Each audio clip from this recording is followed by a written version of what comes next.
दोस्तों, आपके पास एक बैंक अकाउंट ज़रूर होगा और अगर बैंक अकाउंट है तो डेबिट कार्ड भी ज़रूर होगा। लेकिन आपके डेबिट कार्ड पे जो वीज़ा या मास्टर कार्ड या रुपए कार्ड जो लिखा होता है, क्या आपको पता है उसका मतलब क्या है? तो आज हम इस वीडियो में इसी रुपए, वीज़ा कार्ड और मास्टर कार्ड के बारे में बात करने वाले हैं। तो चलिए जानते हैं क्या होता है एक वीज़ा कार्ड या मास्टर कार्ड या रुपए कार्ड। तो चलिए शुरू करते हैं। दोस्तों, जब ये बैंकिंग सिस्टम नया शुरू हुआ था तो हर अकाउंट होल्डर को अपने पैसे बैंक में ही जाके विड्रॉ करना पड़ता था। लेकिन इस विड्रॉल में ये प्रॉब्लम होती थी कि जब भी पीक टाइम्स होते थे या फिर नॉर्मली भी बहुत लंबी क्यू होती थी। ये देख के बैंकिंग सिस्टम में एक नया फीचर लाया गया एटीएम कार्ड का।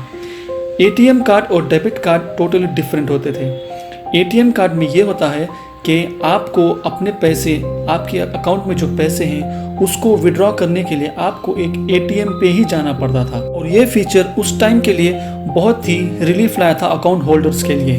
तो ये था एक सिंपल डेफिनेशन इस एटीएम कार्ड का।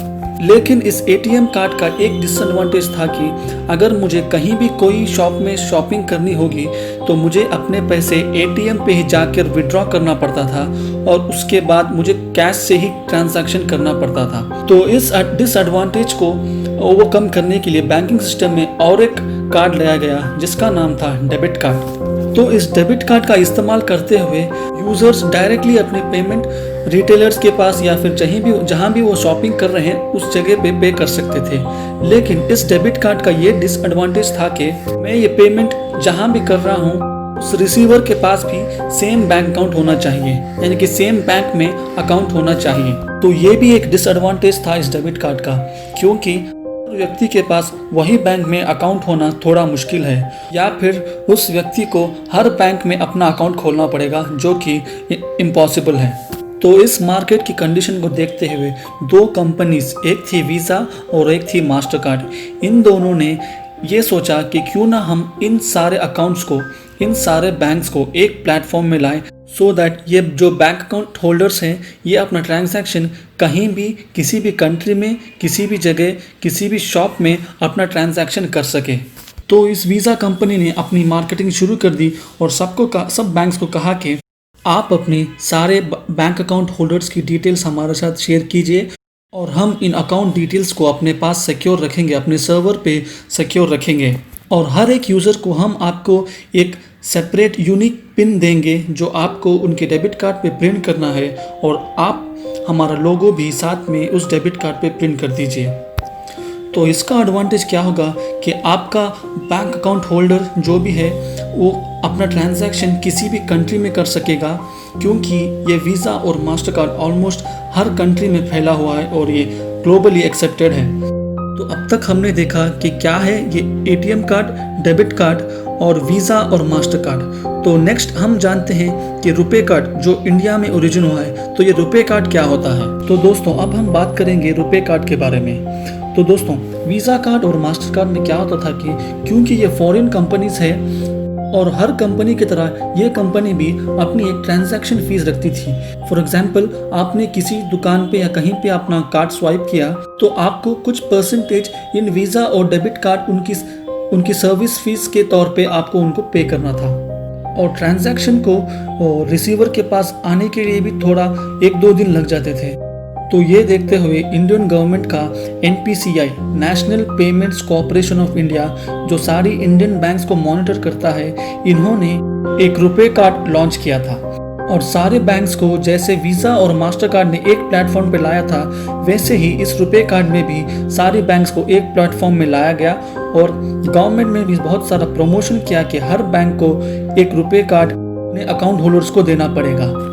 दोस्तों, मेन एडवांटेज इस रुपए कार्ड का ये है कि ये इस ट्रांजैक्शन में आपको कंपैरेटिवली वीज़ा और मास्टर कार्ड से बहुत कम सर्विस चार्जेस पड़ेंगे। और ऑल्सो इस रुपए कार्ड के लिए बैंक्स ने और गवर्नमेंट ने बहुत सारे इंसेंटिव्स भी रखे हैं। और मेजर एडवांटेज इस रुपए कार्ड का ये भी है, और क्योंकि ये एक इंडियन कंपनी है, जो भी ट्रांजैक्शन फीस रहती है वो इंडिया में ही रहेगा और ये हमारी इंडियन जीडीपी के लिए भी, इंडियन जीडीपी ग्रोथ के लिए भी बहुत ही फायदेमंद रहेगा। लेकिन इस रुपए कार्ड का ये डिसएडवांटेज है क्योंकि ये ज़्यादा वो ग्लोबली फैला हुआ नहीं है। इस कार्ड को आप सिर्फ इंडिया में ही यूज़ कर सकेंगे। लेकिन आपको एक रुपए कार्ड जो है रुपए प्लैटिनम कार्ड भी मिलेगा, जो आप ग्लोबली यूज़ कर सकेंगे। लेकिन ग्लोबली मतलब सारे कंट्रीज़ में आप इस्तेमाल नहीं कर पाएंगे। ये जिस पर्टिकुलर कंट्रीज़ हैं जहाँ पे ये लिंक हुआ है, आप इसको वहीं पे यूज़ कर सकेंगे। आपको पता होगा कि रिसेंटली ही नरेंद्र मोदी जो हमारे इंडिया के प्राइम मिनिस्टर हैं, उन्होंने यूएई में इस रुपए कार्ड को लॉन्च किया है। तो आपको अपना कार्ड ये सोच के डिसाइड करना है कि आपके ट्रांजैक्शन कहाँ पे ज़्यादा हो रहे हैं। अगर आपके ट्रांजैक्शन सिर्फ इंडिया में हो रहे हैं तो आप इस रुपए कार्ड को ले सकते हैं, क्योंकि इसमें इंडिया की जीडीपी के लिए भी फ़ायदा है। लेकिन अगर आप कोई फॉरेन कंट्रीज़ में रहते हैं और आपका ट्रांजैक्शन फॉरेन में ज़्यादा रहता है तो आप वीज़ा या मास्टर कार्ड को भी ऑप्ट कर सकते हैं। इसीलिए जब भी आप बैंक में एक अकाउंट खोलते हैं, ज़्यादातर बैंक्स आपको एक रुपए कार्ड देते हैं।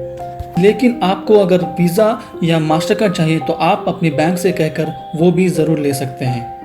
तो दोस्तों, ये थे कुछ इंपॉर्टेंट बातें इस रुपए कार्ड, वीज़ा कार्ड और मास्टर कार्ड के बारे में। होपफुली आपको ये एक्सप्लेनेशन समझ आई होगी। तो अगर आपको ये वीडियो अच्छा लगा हो तो इस वीडियो को लाइक और हमारे चैनल सब्सक्राइब ज़रूर कर लीजिएगा। अगर आपके पास कोई भी सजेशन हो तो हमारे कमेंट बॉक्स में ज़रूर कमेंट कर दीजिएगा। तब तक के लिए जय हिंद।